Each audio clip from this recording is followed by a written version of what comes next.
Ladies and gentlemen, hit subscribe to this channel. I have been right about these cases. I told you that there would be a unanimous Supreme Court victory overturning the absurd, unconstitutional Colorado ban. In a couple of seconds, you will hear the Supreme Court completely eviscerate the special counsel arguments against Trump. I told you he'd get partial immunity. Now every publication is saying Trump won. Long before every publication today is saying, well, Trump is going to get partial immunity. Oh my God, the Supreme Court isn't going to give him immunity. They'll give him some immunity. But you know what? That's going to be a victory for Trump. They're trying to rationalize an unmitigated political disaster for Democrats. Hit subscribe to this channel. Listen right now to exactly what I've been saying. I told you this would happen. They are getting there's a tremendous defeat that we just saw today. And listen to the arguments that are being torn apart by Neil Gorsuch, Alito, and others. You're going to hear in a couple of seconds, and hit subscribe to this channel, to my super chat. Thank you. You're going to hear exactly why the special counsel indictment has to be rewritten. It'll be sent to lower courts, and it has to be completely rewritten because a speech, as I've been saying, is protected. He didn't rob a bank. He didn't break into the Watergate building. A speech they tried to criminalize. You can't do that. That's an official act as president. I have been telling people for months and months this would take place. And it's taking place. He's getting a huge victory. He got a huge victory today with the arguments. Hit subscribe. Listen to this, ladies and gentlemen. The justices, the conservative justices, are skeptical, and you'll listen to this in 1 second, that simply indicting a president means that there's no politics behind it. The argument by the special counsel is that, well, he's been indicted, therefore he committed a crime. That's not how the presidency has worked. You can't simply accuse Trump of this grandiose, ambiguous, broad, Byzantine indictment and say, well, we'll prove it later, but he's not protected as president when he performed a speech. Hit subscribe to this channel right now. Listen to this, ladies and gentlemen. This is absolutely huge. And it's everything that I have been saying. Today was a landmark day. They essentially already gave him immunity because they listen to this interaction. They told the special counsel lawyer that you can't just simply indict the president and say, well, because he was indicted, therefore he committed a crime and his official acts as president were no longer protected by the Constitution. Hit subscribe. Listen to this right now. This is absolutely brilliant and huge. So, the Court of Appeals below, whose decision we're reviewing, said, quote, a former president can be prosecuted for his official acts because the fact of the prosecution means that the former president has allegedly acted in defiance of the laws. Do you agree with that statement? Well, I think it sounds tautologically true, but I want to underscore that the obligation of a president is to take care that the laws are faithfully executed. Well, I think it sounds tautologically true as well, and that, I think, is the clearest statement of the court's holding, which is why it concerns me. As I read it, it says simply, a former president can be prosecuted because he's being prosecuted. Well, I would not suggest that that's either the proper approach in this case. This might be Roberts or Gorsuch, I can't tell, but he completely eviscerated, sliced and diced the absurd argument against Trump. Just because he's indicted, therefore, the acts that he was indicted upon, or the speech or speaking to people within his own presidency, his own cabinet, his own administration, or Republican allies in other states, because he was indicted, therefore these acts are criminal. They're no longer official acts as president. Sorry. You can't just simply accuse a president of acting beyond the scope of official activity because there was politics involved. Every second of the day, Democrats in the presidency, in Congress, act through the lens of politics. What's good for their political party, they do at all times. And so you can't criminalize an official act, which is what I believe Roberts is saying, simply because an indictment is written, because the indictment is purely political in nature in this case. The indictments are purely political. Then they say, well, you know, it went through a grand jury. So what? So there's a grand jury in New York. Is that apolitical? Case, or certainly not the government's approach. A prosecution does, of course, invoke federal criminality. Court of Appeals Let's listen to this again.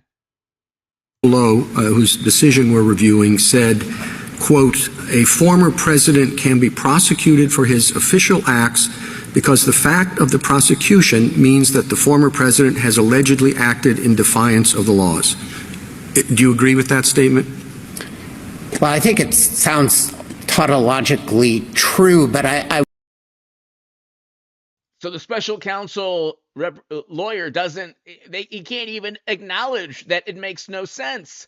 The lower court stated, well, Trump broke the law because he was indicted. Okay, you can indict Hunter and Joe and everyone around them for possible bribery and graft schemes. Does that mean they committed those schemes? You have to have more than a speech.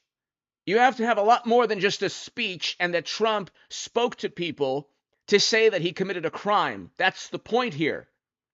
I want to underscore that the obligation of a president is to take care that the laws are faithfully executed. Well, I think it sounds tautologically true as well. And that, I think, is the clearest statement of the court's holding, which is why it concerns me. As I read it, it says simply a former president can be prosecuted because he's being prosecuted. Well, I would not suggest that that's...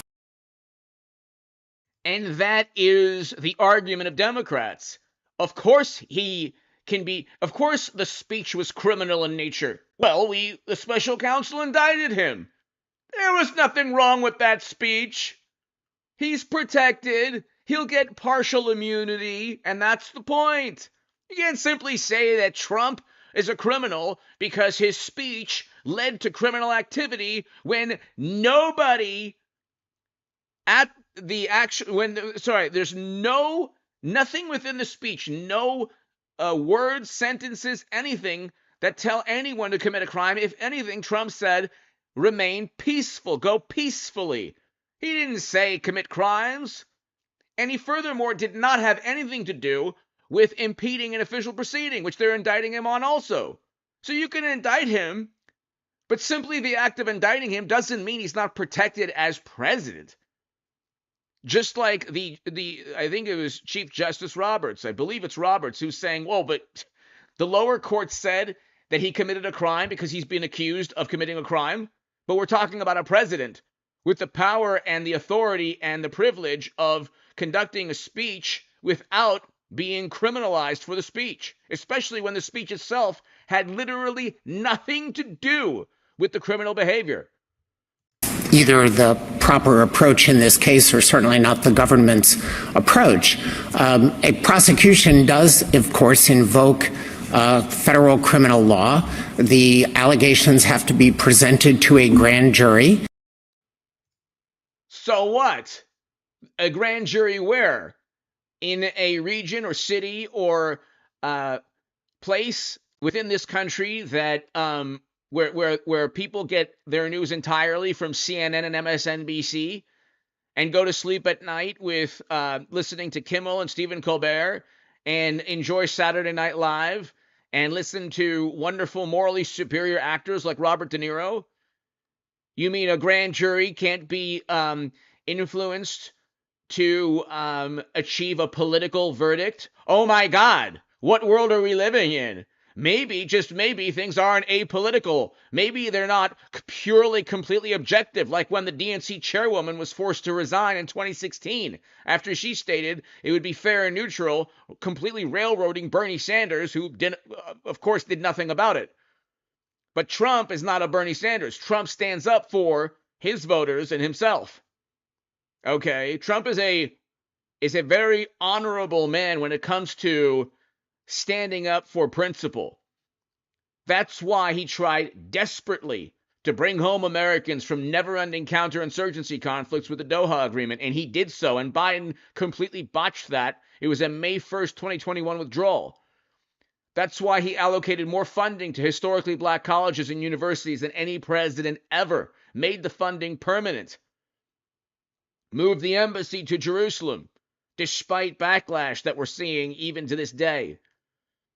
We had record low poverty with Trump, record highs in household median income. He renegotiated trade deals, USMCA. He did all of these great things. Tariffs against the most populous country in the world that people said, oh my God, and they still kept. They still kept his tax cuts, also Democrats, as they railed against them when they were taking place. So, yeah, he stands up for principle, and he thought he was railroaded in 4 years ago, and he's had to deal with getting indicted a million times. And he's still, when you have Democrats saying, you think he really cares? Yeah, I think Trump cares about the country. What Democrat do you know would face hundreds of years in prison just to make sure the country doesn't descend into absolute chaos and madness at the border and foreign policy? Trump could have simply said, I'm not going to deal with this again. And then they would have said the next person is the, whatever, whomever it would be next, they would go up against and try to indict, because that's how Democrats work now. You think that there's a Democrat, you think Biden would risk imprisonment for possible bribery and graft schemes by a special counsel from a Republican? No. So yeah, he stands for principle far more than any Democrat. And they say, well, he lies. What did he lie about? He didn't lie about being a Russian operative. They accused him of that. That was a lie. That was the most conspiratorial theory. That was the most absurd conspiratorial theory, that Trump was an operative of the Kremlin. And then they had countless testimony under oath. Not one person testified under oath regarding the claims Trump made. And still people believe that Trump could be a Russian operative, even though there was zero evidence, all with testimony under oath, and the Federal Bureau of Investigation and every single government agency at the disposal of Democrats. And then they say, oh, it's categorically debunked, Trump's claims. Not one person testified under oath pertaining to the claims Trump made. And so anyway, let's continue. Which votes upon the indictment? Well, that's what I mean, shortly after that statement in the court, that court's opinion, that's what they said. But there's no reason to worry because the prosecutor will act in good faith, and there's no reason to worry because a grand jury will have returned the indictment. Mm-hmm. Now, you know how easy it is in many cases for a prosecutor to get a grand jury to bring an indictment, and reliance on the good faith of the prosecutor may not be enough in the some cases. I'm not suggesting here. So if it's tautological, and those are the only protections that the Court of Appeals below gave, and that is no longer your position, you're not defending that position, why shouldn't we either send it back to the Court of Appeals or issue? They're going to send it back to the Court of Appeals. You heard it here. You heard it here first, ladies and gentlemen. This is the analysis. This is a very important live stream. I'll have a live stream also at 10 p.m. this evening. Trump already won. He doesn't need absolute immunity. That's my point. They bring it back to the Court of Appeals.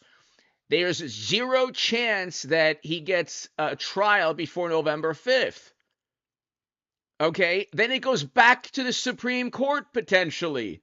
It's going to go to the Court of Appeals, then to the special counsel, then possibly again to the Supreme Court, and then possibly back again to lower courts. They're not going to do all of that. before November 5th, and they're not going to find out what is an official or unofficial act. See, Trump didn't break into the Watergate building. He didn't actually commit a crime. What they're saying in these indictments is that he committed a criminal act through initially legal means. So he performed a speech, he spoke to people, he tried to impede a proceeding with his speech. This is all nonsense. But he's a president that's protected, Nixon v. Fitzgerald, by Supreme Court precedent. And Democrats, of course, breaking norms and traditions all the time, want to do away with norms and traditions and imprison this man for literally hundreds and hundreds of years. And then they worry that Trump is the despot and authoritarian. Issue an opinion making clear that that's not the law. At Outback, you'll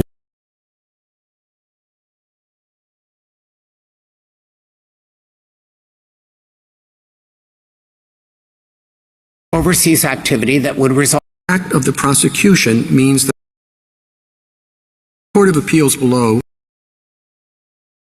This is one of the most important parts of the whole oral arguments. Let's just listen to this. I won't interrupt. Listen to everything. It's fantastic. I will not interrupt.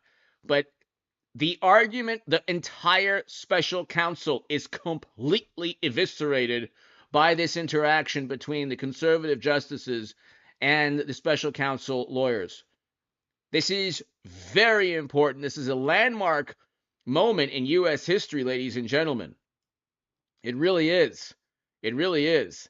And check this out. Hit subscribe if you're new. This is very important because it gives Trump, it really does give Trump the partial immunity he needs. And I've been telling you this, and now everyone is saying the same thing, and they're already preparing the wonderful, morally superior, highly educated liberal Democrats for defeat. It's so amusing. Hit subscribe. Listen to this. I won't interrupt. Whose decision we're reviewing said, quote, a former president can be prosecuted for his official acts because the fact of the prosecution means that the former president has allegedly acted in defiance of the laws. Do you agree with that statement? Well, I think it sounds tautologically true, but I want to underscore that the obligation of a president is to take care that the laws are faithfully executed. Well, I think it sounds tautologically true as well, and that, I think, is the clearest statement of the court's holding, which is why it concerns me. As I read it, it says simply, a former president can be prosecuted because he's being prosecuted. Well, I would not suggest that that's either the proper approach in this case or certainly not the government's approach. A prosecution does, of course, invoke federal criminal law. The allegations have to be presented to a grand jury, which votes upon the indictment. Well, that's what I mean, shortly after that statement in the court, that court's opinion, that's what they said, but there's no reason to worry because the prosecutor will act in good faith, and there's no reason to worry because a grand jury will have returned the indictment. Now, you know how easy it is in many cases for a prosecutor to get a grand jury to bring an indictment, and reliance on the good faith of the prosecutor may not be enough in some cases. I'm not suggesting here. So if it's tautological, and those are the only protections that the Court of Appeals below gave, and that is no longer your position, you're not defending that position, why shouldn't we either send it back to the Court of Appeals or issue an opinion making clear that that's not the law? Well, I am I had to interject. They're sending it back to the Court of Appeals. The entire indictment has to be rewritten because there are official acts and unofficial acts, and they have to decipher, well, was the speech official or unofficial? Of course it was official. But even if they've accused Trump of like everything under the sun within that indictment, and he is protected at least partially by the Constitution and by Supreme Court precedent. And watch what the special counsel says regarding Supreme Court precedent. They are not going to give the Biden administration a victory here. They're going to give Trump a monumental victory. They're already saying they're going to bring the indictment back to the Court of Appeals because you can't simply accuse him of unofficial acts because he was indicted. That's not enough. You can't just say, well, he was indicted by a grand jury, so therefore he was not protected under the Constitution as a president, as a chief executive, as commander-in-chief. Defending the Court of Appeals judgment, and I do think that there are layered safeguards that the court can take into account that will ameliorate concerns about unduly chilling presidential conduct. There are no safeguards in this in this instance. Sorry, in this indictment, there are no safeguards to ensure that politics hasn't been infused within the indictment. There are no safeguards. They wouldn't indict a Democrat for a speech that preceded and had literally nothing to do with criminal activity. The speech itself called for peace, and he disagreed with results just like Democrats disagree with results to this day. The hush money case in New York, they said that he took 2016 because of his criminal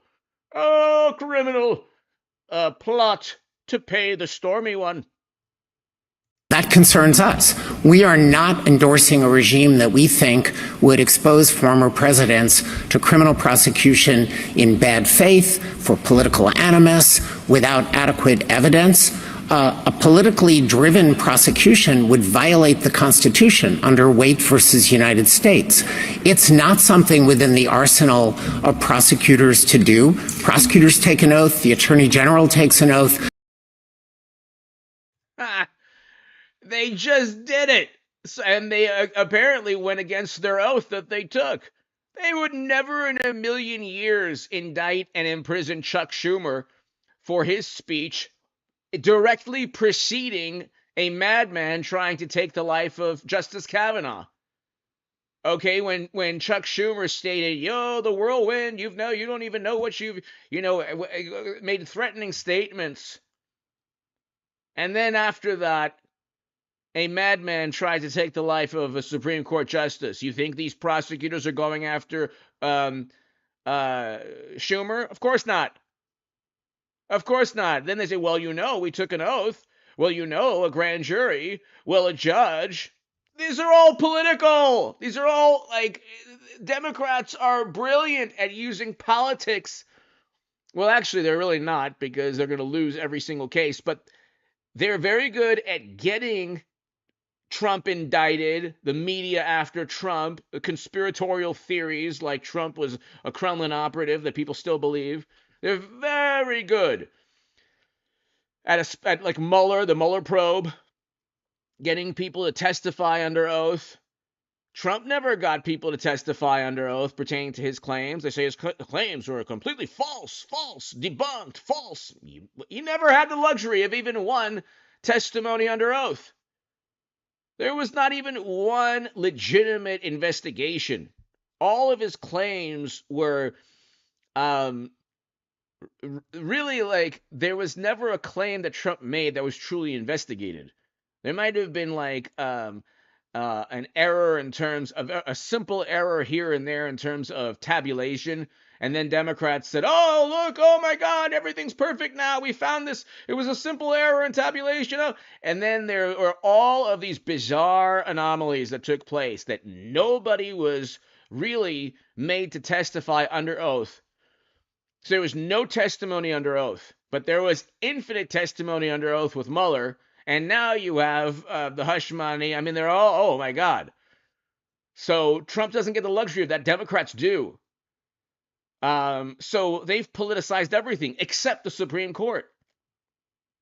There's not one Trump supporter at the Washington Post, New York Times, MSNBC, CNN, The Atlantic, New Yorker, New York Magazine, Rolling Stone, Vanity Fair, Esquire. There's not one supporter of Trump. Not even one. The man's going to be a two-term president. Not even one.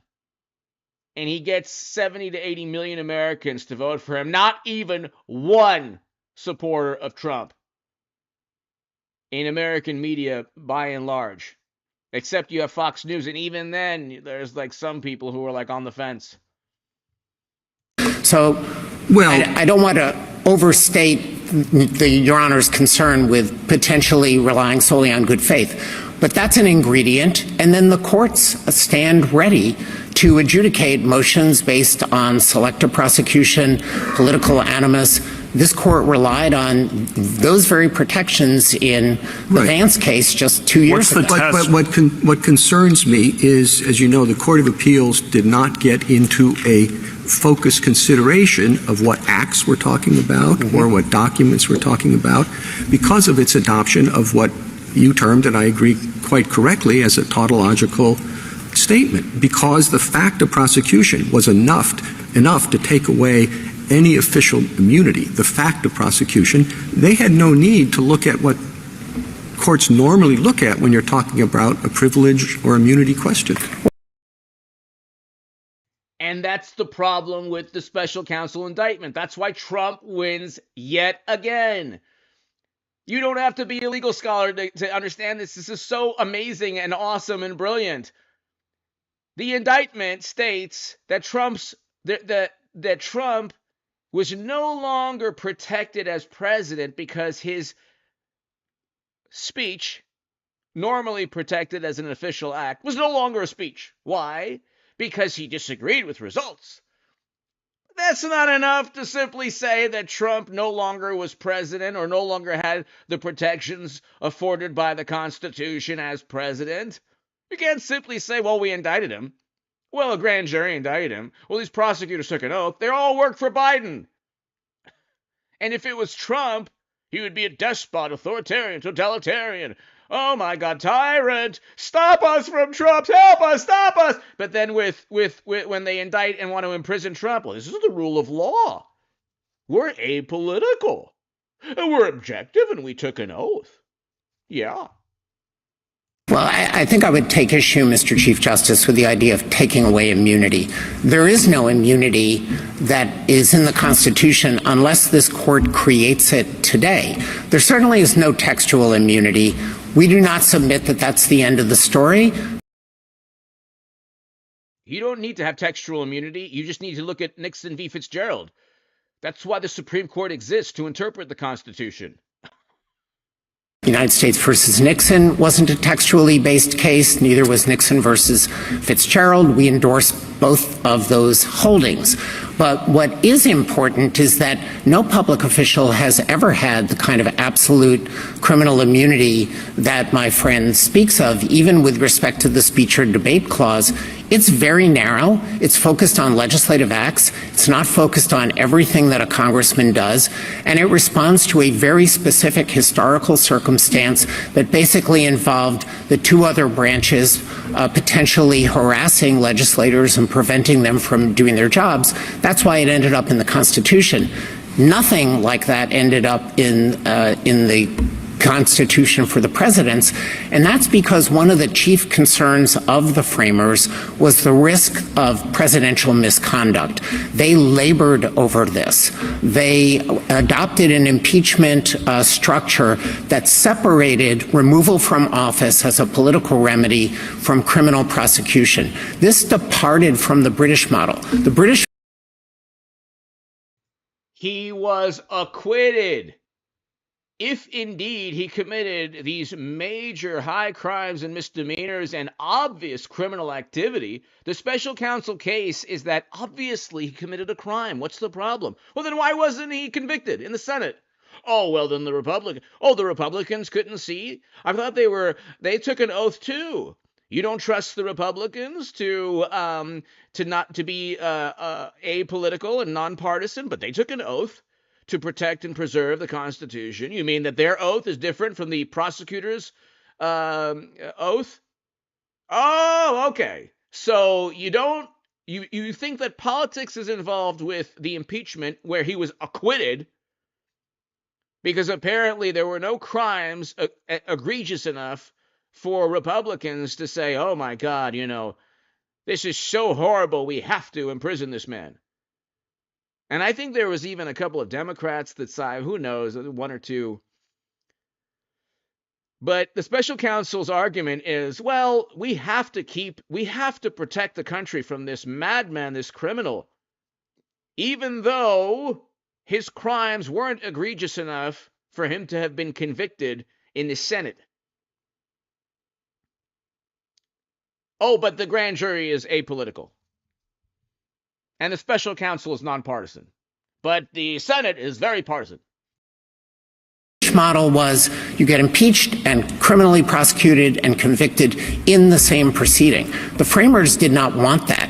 They wanted a political remedy in case a president was engaging in conduct that endangered the nation.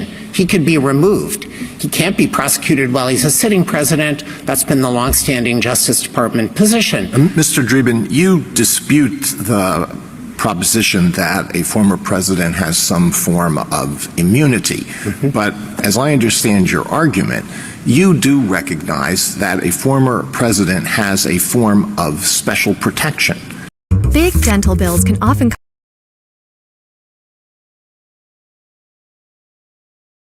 that statutes that are applicable to everybody must be interpreted differently under some circumstances when they are applied to a former president. Isn't that true?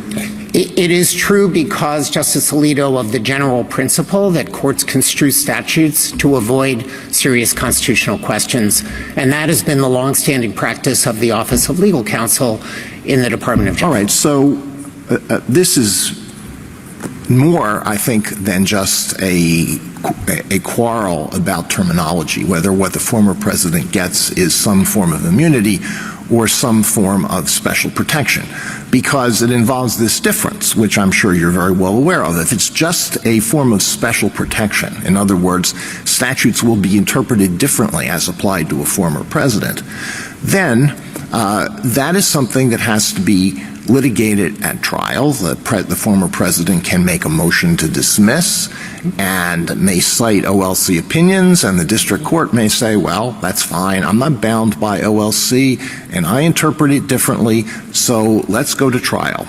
And then there has to be a trial, and that may involve great expense, and it may take up a lot of time, and during the trial, the former president may be unable to engage in other activities that the former president would want to engage in, and then the outcome is dependent on the jury, the instructions to the jury, and how the jury returns a verdict, and then it has to be taken up on appeal.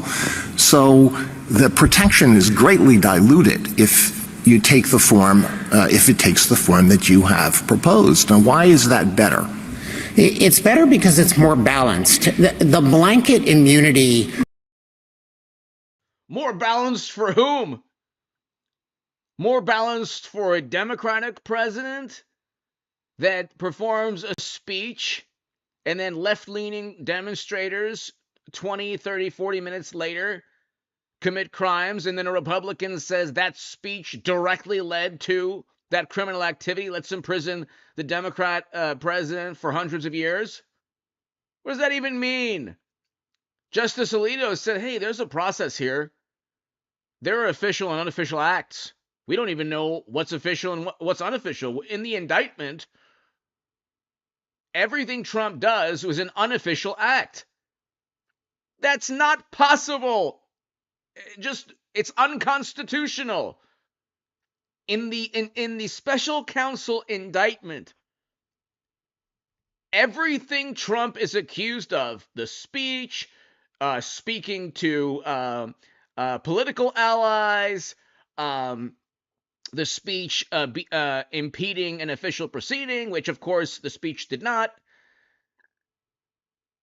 it's all viewed as an unofficial act. Everything within the special counsel indictment is viewed as an unofficial act.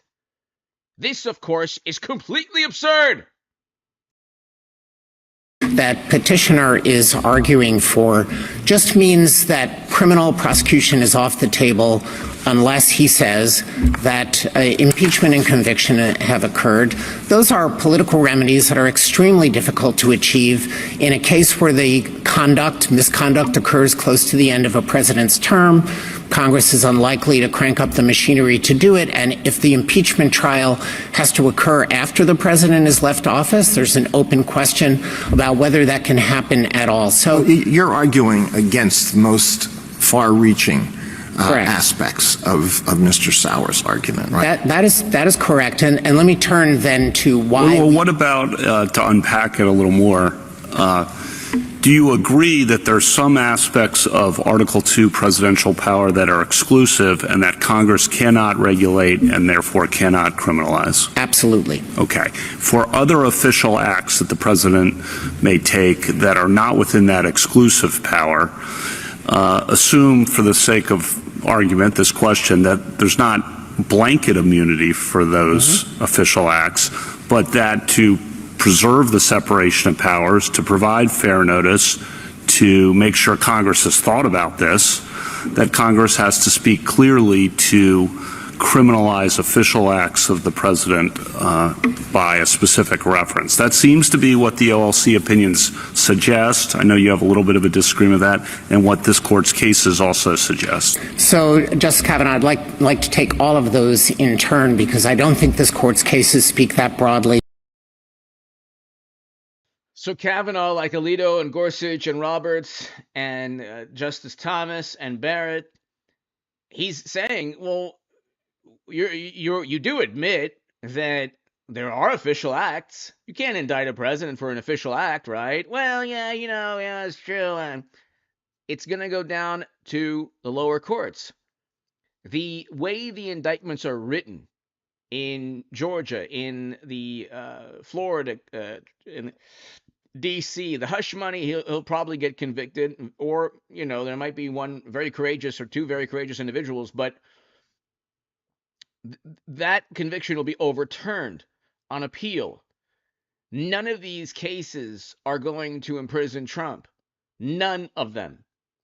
And the reason is because these are blatant attempts, just like the 9-0 Supreme Court ruling to overturn the absurd unconstitutional Colorado ban. These are blatant attempts at indicting Trump through the lenses of a highly educated, apoplectic, morally superior liberal Democrat who thinks everything Trump does is with evil intent, when their own side represents that viewpoint a lot better. But the thing is, if you read the indictments, like the special counsel indictment, the victim is the people of the United States of America.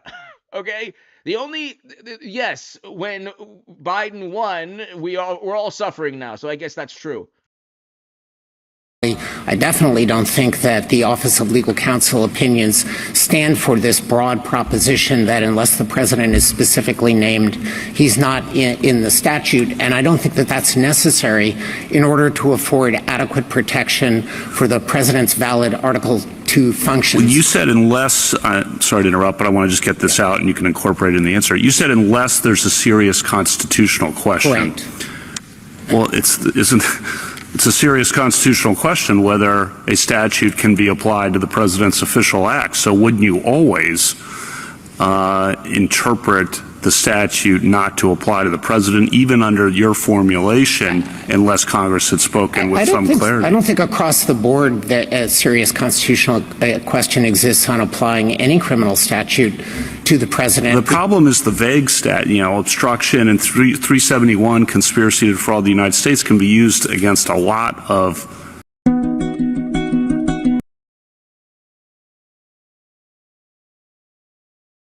activities historically with a creative prosecutor who wants to go after a president. Well, let me try to backtrack a little bit. That's what we're talking about historically is the risk that, and going forward. So wouldn't you always interpret the statute not to apply to the president, even under your formulation, unless Congress had spoken with some clarity? I don't think across the board that a serious constitutional question exists on applying any criminal statute to the president. The problem is the vague obstruction and 371 conspiracy to defraud the United States can be used against a lot of presidential activities historically with The indictment is written in such a broad, ambiguous manner, any president could be imprisoned.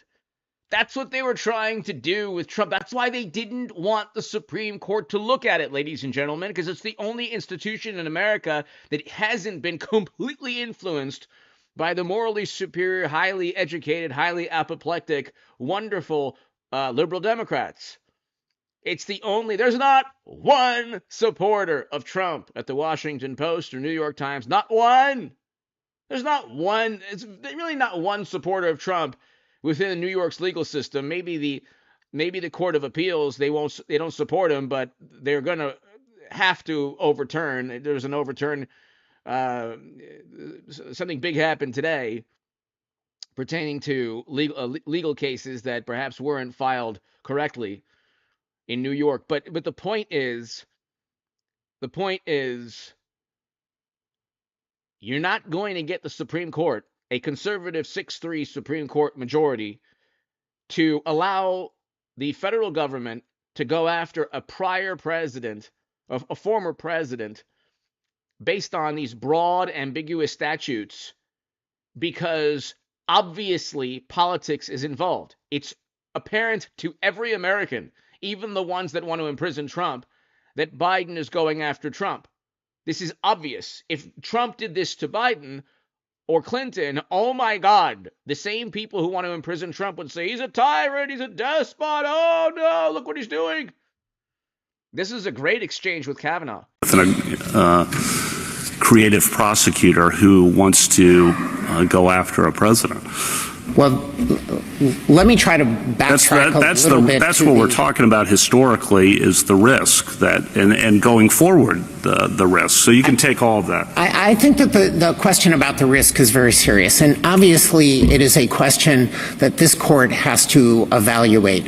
For the executive branch, our view is that there is a balanced protection that better serves the interest of the Constitution, that incorporates both accountability and protection for the president. And I want to go through the protections that do exist, but perhaps it's worth returning at the outset to the statutory construction question that you raised. The Office of Legal Counsel has said the offense of bribery, of course, applies to the president.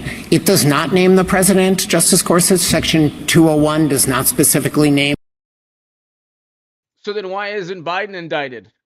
We already have emails asking for influence. The New York Post published them. How can you use your influence on the company's behalf? The New York Post already published them 4 years ago. There's already a money trail. Biden already lied. Oh, he didn't know about his Hunter's business. Of course he did. There's already people willing to testify under oath that well, they already did testify under oath. What's his name? Bobulinski. He stated that, what was it? That Biden was aware, even met with some associates of Hunter's. So Biden lied. And they say that Trump lies all the time. Nobody lies more than Biden and other Democrats, Hillary, President Obama. Look what they did to, President Obama's intervention in Libya turned that country into essentially a failed state, unfortunately. And he admitted that was his biggest mistake. Trump never did anything close to that as president, yet because of a speech, they want to imprison him for hundreds of years. And so, if the bribery statutes apply to presidents, why doesn't it apply to Biden? He was a part of business deals where there was an obvious quid pro quo. Literally, there's emails asking for influence. The New York Post published them. So, oh, that's right. Well, because he's a Democrat. The president. I would assume that's personal. So, well, I think that that's what Brewster said.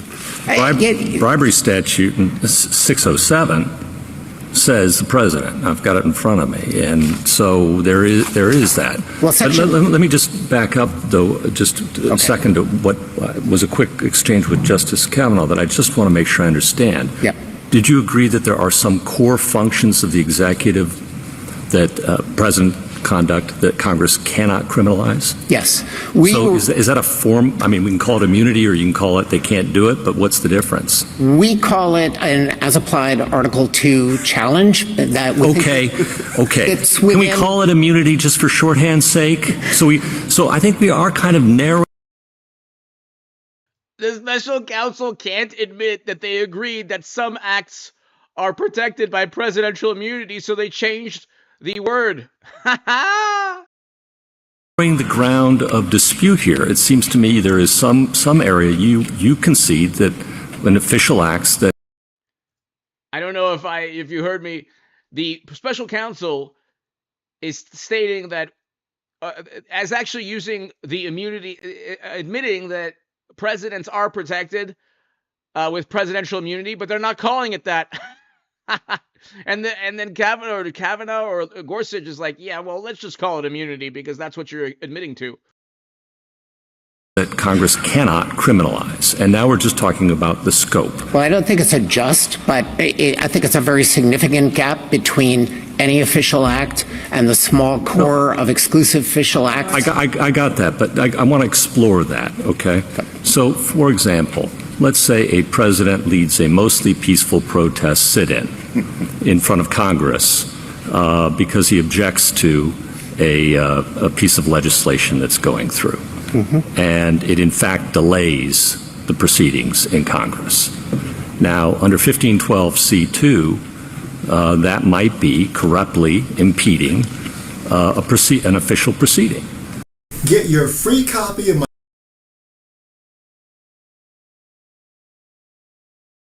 Is that core and therefore immunized, or whatever word euphemism you want to use for that? Or is that not core and therefore prosecutable?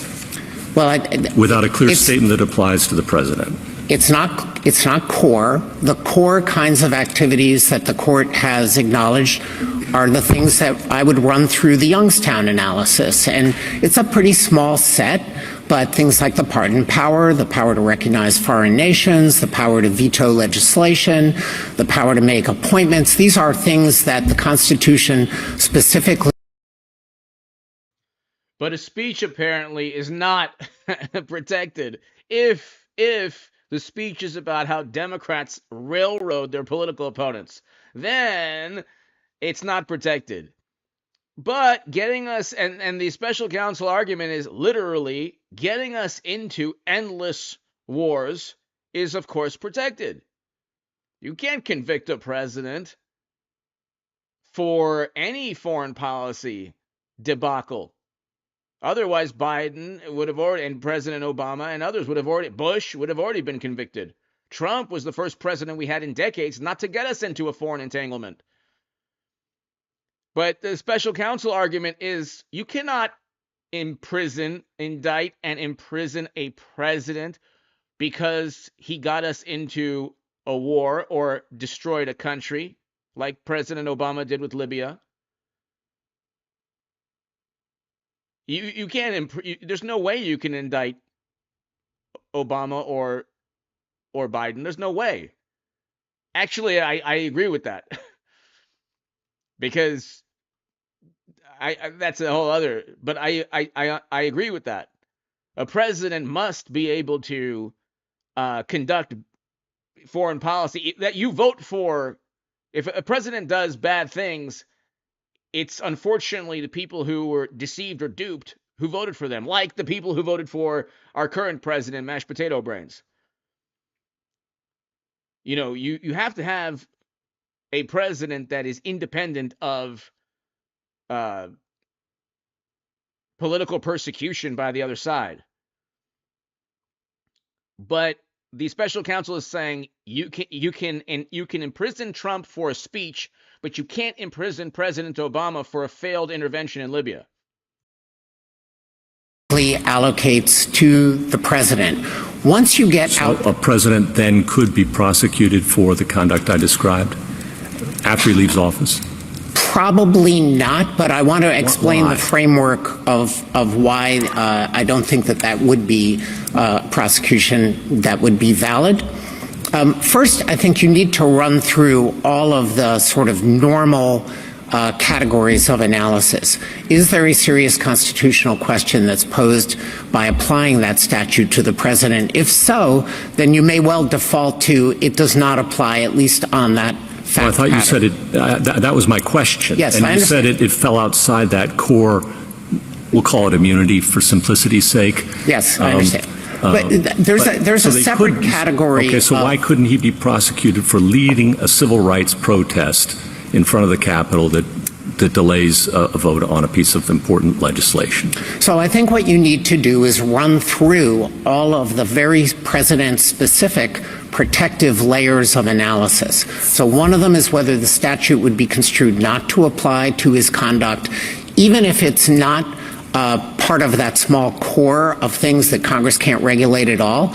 If it operates to prevent the president from fulfilling his Article 2. He could have given speeches against it. He did. Yes. But he did something more, and it corruptly impeded and sought to influence an official proceeding. Well, so I don't know. We're starting with the layers, I think, of protection, and we're now down through whether the statute.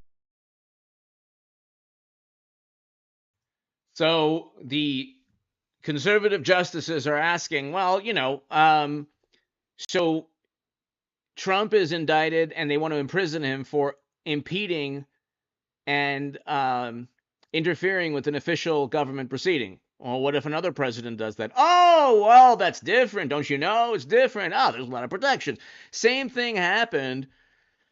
And I talked about this, ladies and gentlemen. I don't want to pat myself on the back. I told you, ladies and gentlemen, if you watch the channel and hit subscribe if you're new, I said with the January oral arguments the other day, the justices went after the same point. They said, well, what if you try to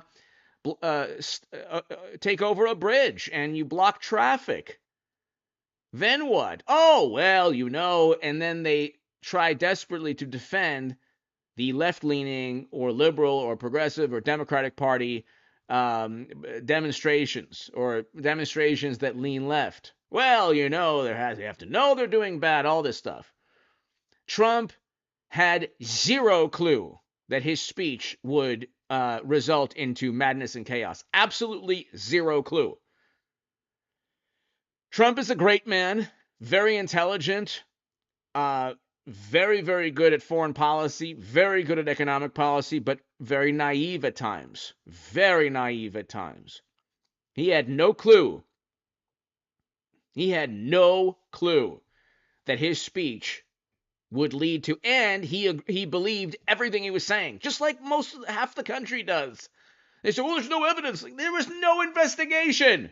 Where were the investigations? Oh, there's one here. How many people were under oath? No, nobody. Oh, okay. That's not really an investigation. You have nobody testifying under oath in any of the, alleged debunking of Trump. So how is that an investigation? You have endless people under oath, millions of pages of documents, and nothing. He was never a Kremlin operative, and still people believe it.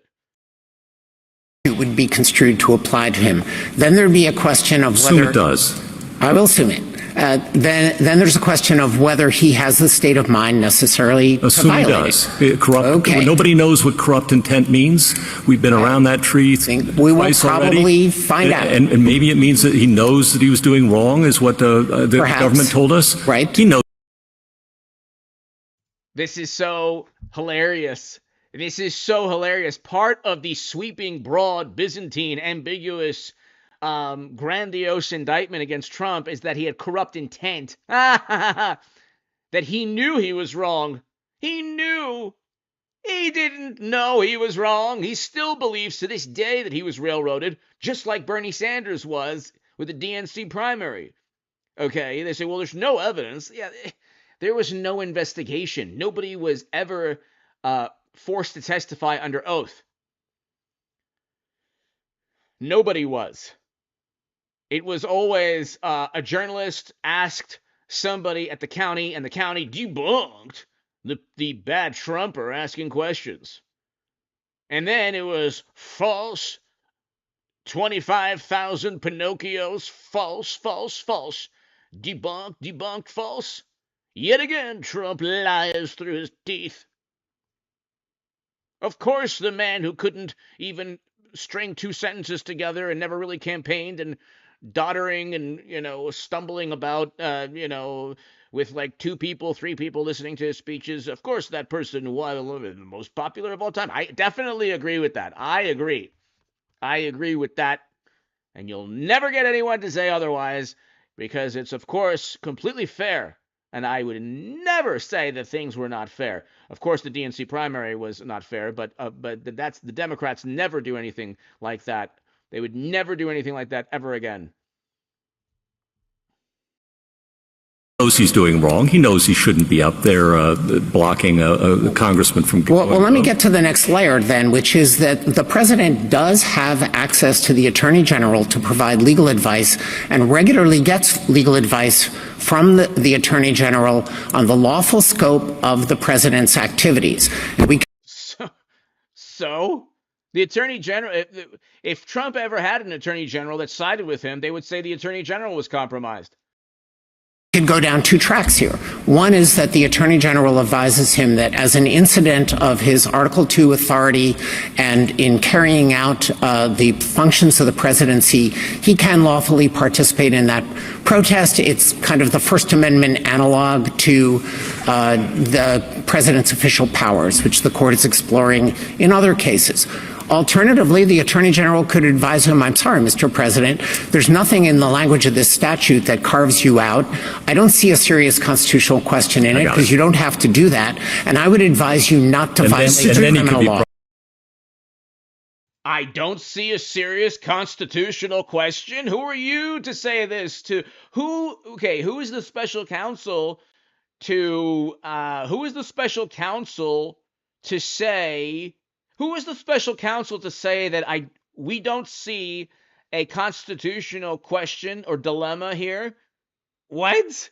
You're trying to imprison a former president for a speech, and exactly, I agree with you 100%, Nikki, in the UK, exactly. Okay, in England, watching the speech in England, exactly.